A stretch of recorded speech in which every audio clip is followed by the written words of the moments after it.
আসসালামু আলাইকুম ভিউয়ার্স, কেমন আছেন আপনারা সবাই? আল্লাহ তাআলার অশেষ রহমতে আমি ভালো আছি আলহামদুলিল্লাহ। তো চলে এসেছি নতুন একটা রেসিপি নিয়ে। আজকের রেসিপি হলো ডুবা পিঠা, পাকন পিঠা বা আমাদের রাজশাহী অঞ্চলে এটাকে বলে আন্দেশা। তো এই আন্দেশাটা করার জন্য যেসব উপকরণ লাগবে তার মধ্যে হচ্ছে আমার চাউলের আটা আর গমের আটা। তো দুটো আটাকে আমি সমান নিয়েছি। যে পাতিলের মধ্যে আমি অল্প অল্প পানি দিয়ে চামচের সাহায্যে খুব ভালো করে মুথে নিলাম। এ পর্যায়ে দিয়ে দেব চিনি আর দিয়ে দেব অল্প পরিমাণে লবণ, দিয়ে আবারও আমি চামচের সাহায্যে খুব ভালো করে আলতো হাতে চিনিটাকে আটার সঙ্গে মাখিয়ে নেব।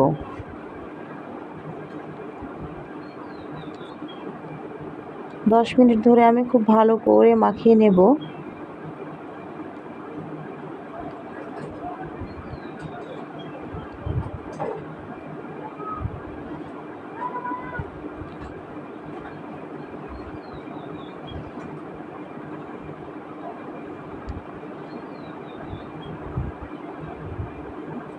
দেখতে পাচ্ছেন কত সুন্দর হয়েছে মাখানোটা। পুরোটা চিনি যখন আটার সাথে মিশে গেছে এরকম কিন্তু একেবারে নরম হয়ে গেছে।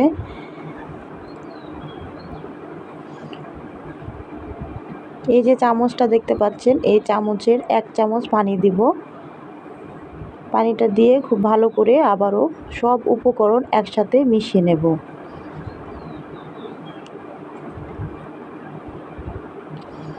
ব্যাটারটা আমার বেশি ঘনও হবে না এবং পাতলাও হবে না। তো আমার আন্দেশার জন্য পারফেক্ট হয়েছে ব্যাটারটা।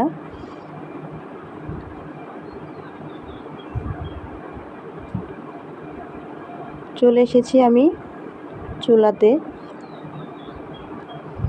পিঠার আমার এক সাইড হয়ে গেছে, অপর সাইড আমি উল্টে দেব।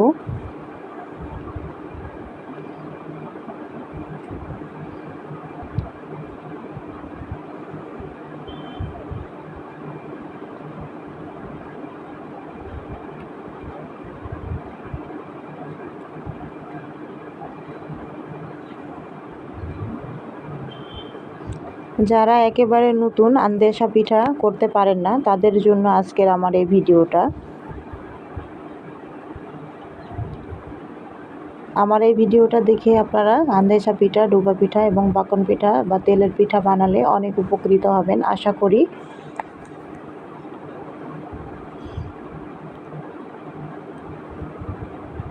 সেম প্রসেসে কিন্তু আমি আবারও আমার ব্যাটারটা তেলের মধ্যে ছেড়ে দেব। দেখুন 1 মিনিটেই কিন্তু সুন্দর করে ফুলে যাচ্ছে, মাশাআল্লাহ।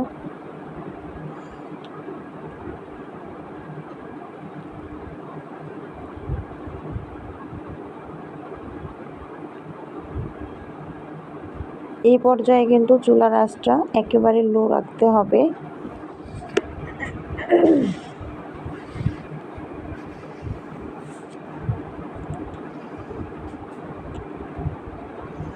তা না হলে কিন্তু পিঠাটা পুড়ে যাওয়ার সম্ভাবনা থাকে। চুলায় করেন কিংবা গ্যাসে, এ পর্যায়ে চুলার আঁচটা লো থাকবে।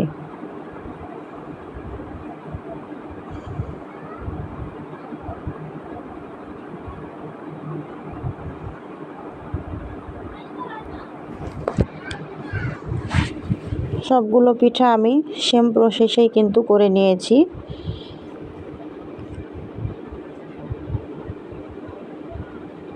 দেখে কিন্তু জিভে জল চলে এসেছে।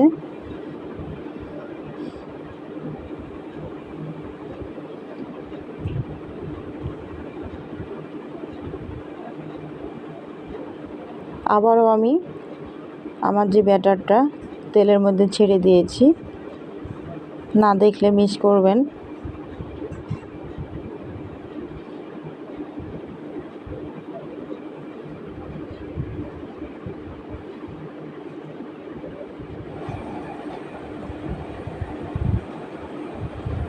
সবগুলো পিঠা কিন্তু আমি এভাবেই ভেজে নিয়েছি।